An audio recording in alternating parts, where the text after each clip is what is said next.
A review copy of this game was provided by Nintendo. Oh my dear, dear sweet friends, do you have any idea what I have been playing? I'll tell you what I've been playing. I've been playing Donkey Kong Bonanza, and I have played a pretty good amount now, and so I'm here to give you my first, I guess I could just say early impressions. Like I said, I have played quite a good bit, and I guess I already gave my first impressions in the other video about how I was struggling to beat the tutorial because punching was too much fun. And you know what? Like, it still did take me like the tutorial area. It goes a good amount past that point, and it's still, I mean, it was a good number of hours. I really just having a really hard time moving on. But I mean, I guess that says something, doesn't it? Because the whole punching and digging, breaking mechanic, it was so immediately amazingly satisfying. And, you know, like, obviously I'm not spending as much time engaging in that particular activity anymore of just, you know, randomly digging. But it's really not lost its novelty. It still really is something that is just so constantly enjoyable to do. Basically, every time you hit that button and you punch something and it breaks, it just never stops feeling good.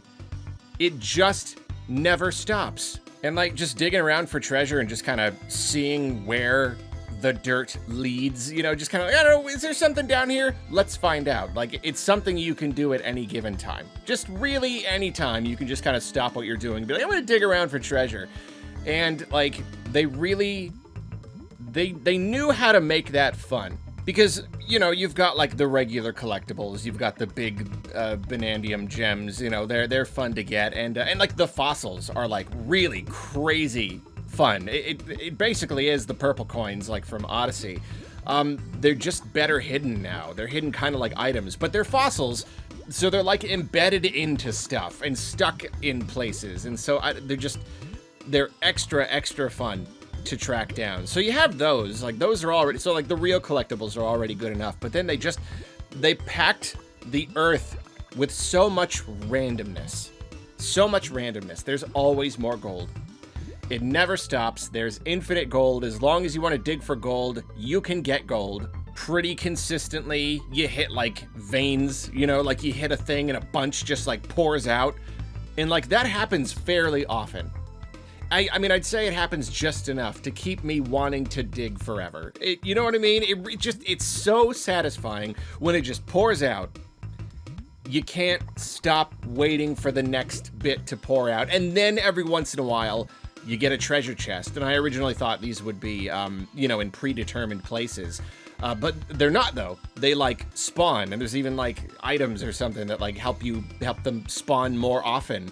So, like, just another thing that may randomly show up at any given time. Just something else that's fun to punch, and you know, they give you balloons, and sometimes they'll give you like treasure chests, which help you hunt down other collectibles, which is a really clever idea, a really clever way to help the player with the collectibles. You don't show them where everything is, but the more you dig, the more chests you will find. So you can like go out hunting for treasure maps to help you get the last collectibles that you weren't able to find on your own. I think that's really clever. Whatever, I'll talk about more about the deeper stuff in the full review. Gotta keep going. There's just so much about this game that really impresses me. There really is. So yeah, digging. It's a lot of fun. It's tremendous fun. I will say there's one very slightly weird thing about it, and it's the camera. And I know that they really had their work cut out for them, trying to make a camera that worked in this kind of game. You're sometimes digging tunnels, very tight spaces. How does that work? And, you know, sometimes the camera does kind of come really close to decay. So it can get a little bit cramped, but then sometimes it does pull out all the way. Like it basically just pulls outside of whatever tunnel you're making. And I think that is a good idea. I just think they probably could have done it a little bit differently, because it'll like pull out and like basically you're only seeing what you have revealed. But you can see like the rest of the map. You can see the outer edges of where you can dig. So I don't know, it almost looks like it's not supposed to function that way. It almost looks like it's not supposed to look like this. The camera like accidentally went out of bounds or something. You know what I mean? Like, obviously this is the way it's supposed to be and should be, or otherwise you're not going to be able, you know, you're digging straight down in a very tight place. You're not going to be able to see yourself without the camera kind of disconnecting and going out into the dirt. But like, I feel like they should have figured out some way to like cull out everything else, or like block it, obscure it in some way. But as it is, like, you can see stuff you're not supposed to see. You know, it doesn't just reveal what you've broken through into. You'll see other rooms that you haven't broken into yet, and you'll see, like, the edges, and you'll see, like, yeah, like, I don't know. You'll see things it looks like you're not supposed to see. So it's a little bit weird, but whatever. It's not actually a problem. For the most part, I think they probably did as good of a job as they could have, just considering what the game required of the camera. So yeah, digging is always great. I love the ability to dig, like to punch in different directions. You can punch up and down. That really helps a lot. And you can clap to collect items around you. Really, really helpful, because yeah, you're breaking rocks and gold is flying all over the place. So it was really smart of them to give you a mechanic that lets you collect them better without like meticulously going around and you get to do it yourself. It's not just like a magnet thing. It's, oh, DK gets to clap. I don't know. It's fun. And then, you know, you don't just dig. The whole thing is about just manipulating materials. You know, you're ripping stuff out of the ground and swinging it around and throwing it, and you can even surf on it. And it's all incredibly fun. It really is. You know, like the digging by itself is fine, but like that would have made a pretty darn good game. But the fact that you are always constantly ripping things up, manipulating them, different materials have different properties, and I'm kind of amazed by how much they have been able to incorporate this concept into just like all of the gameplay. They've come up with so many different ways to utilize just that concept, the mechanic of just picking stuff up and throwing it or swinging it. And it's this level of interactivity with the world that like we've really not seen in a game like this before. I mean, like, you know, you look at like Tears of the Kingdom is really the other example of Nintendo really just kind of blowing up the whole interactability thing. Now you can pick up anything and stick it anywhere. And this is really, it's kind of that again, just in a different way, where just like the entire world is your playground and you can just like break anything and dig anywhere. Like there really are so few limitations. You know, like there really are so few places where you just genuinely can't do anything. For the most part, there's always something to dig and rip up and throw around. And it's just really great so far. It's so built into the concept. It's almost all that you're doing, and yet, like, I don't know, it's just so satisfying. It really is. It's just so fun, you know? 3D platformers, it's already fun enough when you're just, like, jumping around and punching or whatever. Just, you know, jump on the platforms, but here it's like, nah, I don't know. There's just so many ways to interact, really. I really have not found myself utilizing the Bonanza mode as much as I thought I would. I've unlocked all of the versions that we see in the trailers and stuff. I don't know if there are more beyond now. I'm kind of hoping that there are, but like, you know, I've got at least up to that point. And yeah, I really do tend to only pop the ability when it's like clear that I need to. I probably could get away with using it more often. I just kind of don't think to. And you know, you really do fill up that meter very, very quickly. Bananergy is not a rare resource whatsoever. I mean, you fill it up by getting gold. And so gold is just like everywhere. You punch into the ground like twice and you'll get enough gold to fill it up. I guess it's just limited, so you can't do it literally all the time. But yeah, whatever. I haven't used it too much. We will see if I kind of learn how to incorporate it a little bit better in the future. But so far, I'm usually just good with DK's own two fists. I can't... You know, there's plenty of games out there, especially Nintendo games. They'll have their secrets, right? There's a lot of games out there that have a lot of secrets. Ooh, just secrets around every corner. You know, but like, this is something else.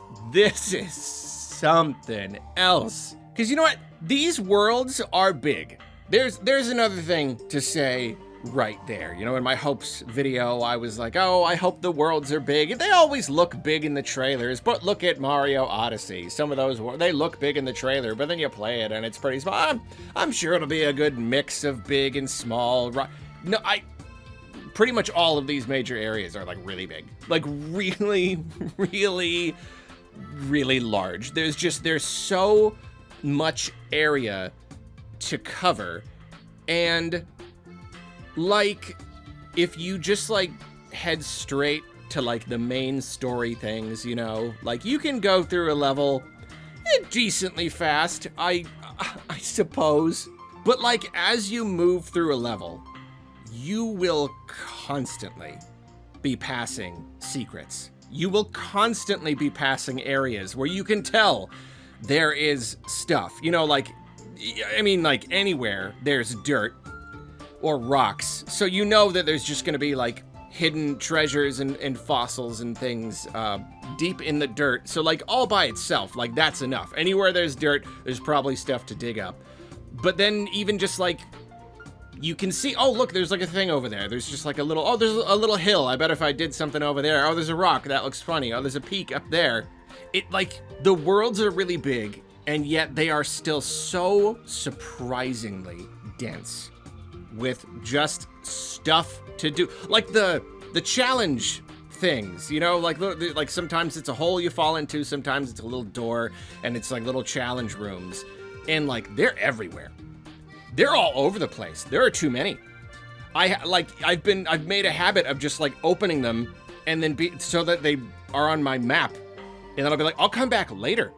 I'm trying to play the game here, but like every 2 steps, there's another one to go into. There are simply so many. So these worlds are so weirdly dense. I do not understand it. So like, yeah, you could just spend hours and hours in one level hunting down secrets, or you could, okay, you know, I want to beat the game.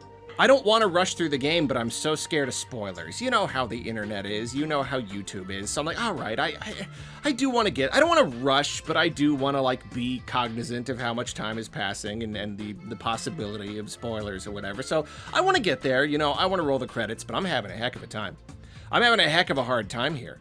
I want to spend hours and hours in each place. And when I don't, okay, it's fine. I'll come back later. I'm just going to do the story thing. Like I said, I'm passing by just like swaths of the level, humongous areas. I'm just like not even touching because there's just like, it's too much. And that's the thing. It doesn't just feel like fluff. You know, sometimes a game, if there's like too much to collect, then it doesn't do enough. Whatever. I'll just, like, it doesn't feel important enough. I'll just not do it. I'll ignore it. No, that's the thing. I can't. It's hard to pass by this stuff because I do want it. If you were one of those people who thought Super Mario Odyssey just had too many moons, you know, a little bit too many, it kind of watered down the experience and just kind of made them feel a little less special, you know, just a little bit less impactful. Well, I think the team took that to heart because here they have balanced the whole collection thing so incredibly well.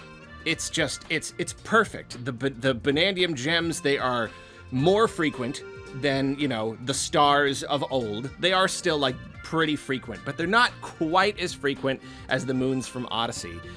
So like, it's you're finding them at just the right speed, infrequently enough that each one still feels pretty special, frequently enough that you feel like you're getting something that's pretty special, like all the time. It's just like an all-you-can-eat buffet. And here's the thing, every single one adds to your, you fill up 5 bananas, and then you get a skill point. And so far, that has not increased. I don't know if like later, if you get high enough level, or I can't believe I'm talking about this in a DK game, but if you get a high enough level, will it take more? It doesn't seem that way. So far, it's a skill point every 5 bananas, period. So every single banana gets you something. Every single banana gets you a little bit closer to getting another skill point and potentially unlocking a new skill. So you're getting these things all the time, and they're doing something for you. And it's It's incredible. It's another one of those things where like I really just can't go on about it right now because it's a much deeper like game design thing. But like I don't know, it's just perfect. It's, you know, Nintendo hasn't always been about like the systems, you know, upgrading. Like, no, intrinsic fun is the most important thing. It doesn't matter why you're doing it. It's not about the reward. Just do it to have fun. There's kind of been like a back and forth on this. They sometimes struggle with it. But from where I'm standing, introducing that kind of thing into a game like this, it's the best of both worlds. It really is great. It does feel very good to be unlocking these new abilities and making them stronger. It really, like, it's already fun intrinsically to go around and collect all of this stuff, but you've just made it feel that much better. And and when the gameplay is this fun and it feels that good to get stuff and there's this much to do, I don't know, it's kind of unreal. Like, I'm having a hard time believing that this is a game that I am playing. You know, like, it just came out, like, what, yesterday? I don't know. I'm still processing it. I've been playing it a lot, and yet there's still a part of me that's, like, it's finding it hard to believe. So, yeah, I don't know. Back to it. Yeah, the worlds, they're really big. Visually, they are really nice. I really do like the atmosphere in the game. I will say that I don't know if this comes down to this being a launch title, or if it comes down to it originally being a Switch 1 title, or if it's just because it's a game that requires so much of the hardware with all the braking and stuff that they kind of had to scale down the visuals. I don't know. It does seem a little bit plain sometimes. There are times when it is clear this is on more powerful hardware, especially when you're breaking stuff, and there's just like particles and rocks and things all over the place, especially during cutscenes. They look really, really nice and sharp, really, really beautiful. But then there are other times when it does like look a little bit plain. It looks like a game that's like, yeah, I mean, I could maybe see this running on Switch if it was like a little bit lower resolution. You know what I mean? Some elements, I just think they should have done more with the skybox, especially in like the first main area you get to. There's just a little bit too much plain blue sky, and it makes the game feel just a little plain, just a touch plain. You know, it's a next-gen game. I want to have that like that moment, that like, oh, look at these graphics, look at this beautiful world. And sometimes the game gives me that, and then sometimes it's all right. Overall, though, it is really nice, and the environments themselves, just the topography, just the way it all looks, it really does look nice. There are a lot of really cool visual elements. You know, you're moving through these layers, so there's way cool stuff in the background. Like, it is very grand. The scope is very grand, which is, I mean, that's everything I just want big. I want big skyboxes and big, just really super far off landscapes. I love that stuff. And okay, you know, performance-wise, I'm pretty happy. It sounded like the game wasn't gonna render super high above 1080p. I don't know what the final verdict is there, but it looks good to me. It's not like, you know, it's not native 4K or anything, but it does look really good on the TV. Sure, I can see jaggies here and there. It's clearly, if it's higher than 1080p, it's clearly not much. But overall, I'm happy with it. I think it is sharper enough, you know, and it's probably using some kind of dynamic resolution scaling or something. Most games do nowadays. So like, yeah, there are times when if there's less going on, it looks really nice and sharp. And then again, during cutscenes, like it looks really, really good. So yeah, really no complaints there. I think it does look quite nice. It looks a lot better than, you know, Switch 1 games did when they came out, you know, playing Mario Odyssey, being like, this looks great. It's just jaggy as heck. But this is really nice, way more smooth, and yeah, the frame rate. I was a little bit worried about the frame rate because of what some of the previews were saying, but like, no, it's not a problem. You know, if you're worried about it, don't be. Yeah, there are dips during times. You know, like, oh, there's a moment after this cutscene, or when this big thing breaks, or maybe during a boss battle. But even then, even during the boss battles, I think I was expecting worse. But it's not been a problem. You know, like, it's okay for a game to drop every once in a while if it's in the right spots and it doesn't feel like it gets in the way. You know, there are plenty of games where it feels like a problem. It feels like it gets in the way. It kind of disrupts the feel of the game. But so far, nothing here has. Like, there have been no performance issues whatsoever that have made me like, ooh, that kind of, you know, that didn't feel good. Nothing disruptive. So, yeah, so far performance is very good. Oh, and speaking of the cutscenes, the animation is really good. It's really good. Nintendo has always been good at animation that is very, like, fluid, very smooth and bouncy and organic feeling, but their characters aren't always super duper expressive, you know? Like, facial animation isn't usually as much of a priority for them, but they've gone nuts with it here. I mean, like, DK himself, obviously, even just from the trailers, we can see just one of the first things they wanted to show off was just how expressive he is. And he really is. He pulls so many different faces, especially in cutscenes. But then there are, like, some other characters, too, like the main bad guy. It's some of the best animation I've seen in a Nintendo game. Like, they fully animate, like, his voice, like, they speak in, like, nonsense language, but the mouth is actually matching the language. It looks amazing. I don't know. It's just, it's on another level for Nintendo. I've not seen them quite accomplish this particular thing before, and it looks really, really good. And I feel like I could take any of the things that I have said already and blow any one of them up into, like, a whole entire conversation.